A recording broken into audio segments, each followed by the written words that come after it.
Hello everyone, in this video I'll show you how to remove writing from a picture in Photoshop step by step. So let's begin. First open your image, then use select any selection tool like lasso selection tool or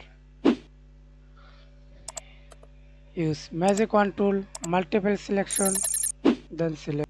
Okay, then go to select tab, modify, expand 2 pixels.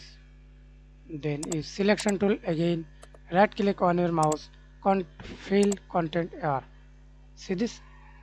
Press Ctrl D for remove selection step 1 and apply step 2 for the best way. Click the spot healing brush tool and increase or decrease to this brush size.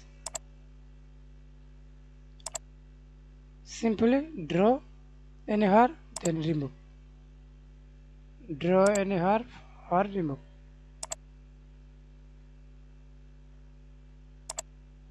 That's it.